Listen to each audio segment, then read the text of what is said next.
విద్యుత్ భవన్లో అల్లూరి సీతారామరాజు జయంతి వేడుకలు ఘనంగా జరిగాయి. ఈ కార్యక్రమానికి ముఖ్య అతిథులుగా జిల్లా superintendent engineer P Solomon Raju మరియు ఎస్ఏఓ కె సత్యకిషోర్, ఈఈలు NN Apparao, T Sasidhar, AO revenue K Gowri పాల్గొన్నారు. ఎస్సీ సాల్మన్ రాజు మాట్లాడుతూ ఆనాడు దేశ స్వతంత్రం కోసం సాయుధ పోరాటమే మంచిదని తలచి బ్రిటిష్ వారితో అల్లూరి పోరాడారని తెలిపారు. గిరిజనుల దయనీయ స్థితి, బ్రిటిష్ వారి ఆకృత్యాల నుండి వారిని కాపాడడం కోసం వారిని చైతన్యపరిచి సాయుధ దళాలుగా తీర్చిదిద్ది మన్యం వీరుడిగా పేరు పొందారని, ముందస్తు సమాచారం ఇచ్చి పోలీస్ స్టేషన్లు కొల్లగొట్టి బ్రిటిష్ వారికి ఎదురు తిరిగారని, దేశం కోసం ప్రాణత్యాగం చేసిన వారిలో ఆయన అగ్రగణ్యుడని కొనియాడారు.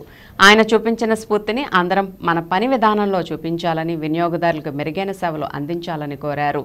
ఈ కార్యక్రమంలో నాయకులు త్వరగా రామకృష్ణ, ఎం రమేష్, పి శ్రీనివాస్, ఆర్ భీమేశ్వరరావు మరియు విద్యుత్ ఉద్యోగులు పాల్గొని ఆయనకి ఘనంగా నివాళులర్పించారు.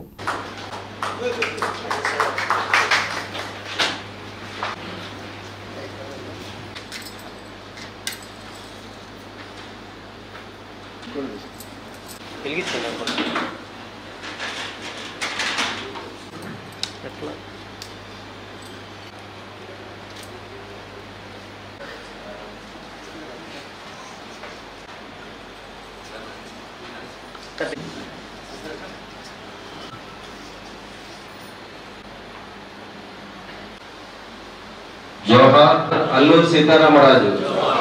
గవర్నమెంట్ ఇలా చేయడం చాలా మంచి పరిణామం. చార్జెస్ పెట్టలేదు, పొల్యూట్ అయిపోతే. ఎందుకంటే మన భారతదేశంలో వస్తే ఆ కంపెనీ ఇవ్వాల్సిందంటే నో ఇదంతా కాదు.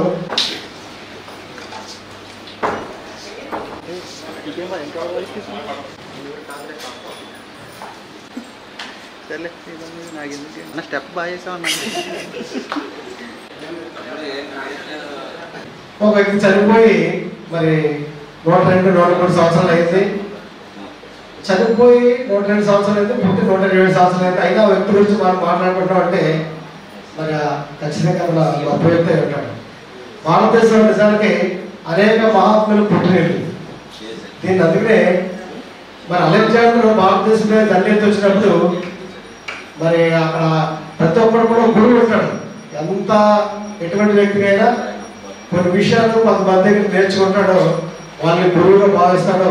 ఆయన భారతదేశానికి వచ్చే ముందు ఆయన గురువుకు ఫోన్ చేశాడు. ఫోన్ చేసాడంటే కవర్ పంపించాడు. అప్పట్లో ఫోన్ లేదు కానీ పంపిస్తే ఆయన భారతదేశానికి రావాలంటే అలాగా కొన్ని రోజులు ప్రయాణం చేయబట్టి లోపల గురుగారు కలిస్తే గురువుగారు కూడా కవర్ పంపించాడు. ఎవరి భారతదేశానికి వెళ్తున్నా కానీ భారతదేశం అనేక మహాత్ములు పుట్టినిల్లు.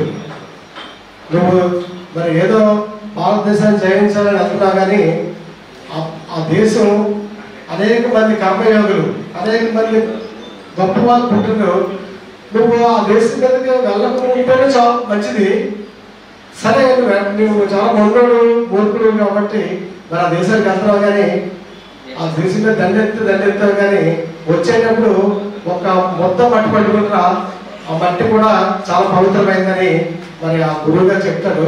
బిఫోర్ స్వాతంత్ర సమరం సాగే ముందు మన్యంలో ఆయన అక్కడ ఎవరైతే గిరిజనులు ఉన్నారో వాళ్ళ మీద జరిగే అత్యాచారాలు, అకృత్యాలని చూసి వాళ్ళందరినీ ఎడ్యుకేట్ చేసి పోరాటానికి సిద్ధం చేసి మరి మన్యం వీరుడిగా బిరుదు పొంది ఎన్నో స్వతంత్ర పోరాటాలని ఆయన సాయుధ పోరాటం ద్వారానే వస్తుందని నమ్మి మరి ఆ సిద్ధాంతానికి కట్టుబడి మరి బ్రిటిష్ వారి మీద తిరగబట్టం, వారికి ఎన్నో చాలా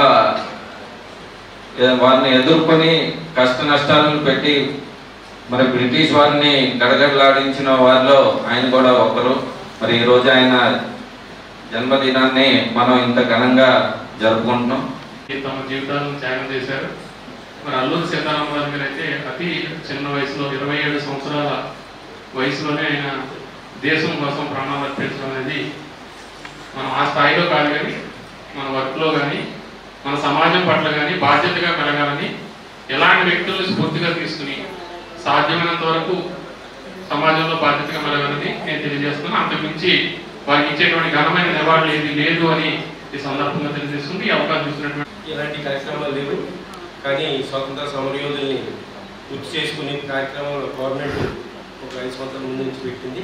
ఇది చాలా మంచి పరిణామం. అంటే ఎందుకంటే మనకి మన దేశం కోసం వాళ్ళు చేసిన త్యాగానికి కనీసం మనం వాళ్ళని గుర్తు చేసుకోవడమే వాళ్ళకి ఇచ్చే నివాళి.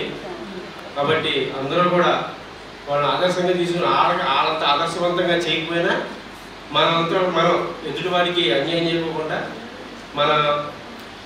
మనం ఏం చేస్తున్నామో చేసుకుని మన వర్క్ విషయంలో అయితేనే ఏ విషయంలో అయితేనే జాగ్రత్తగా ఉండి చక్కగా చేసుకుంటూనే అలాంటి ఘనమైన నాయకులకి మనం ఇచ్చిన ఘనమైన నివాళి. అలాగే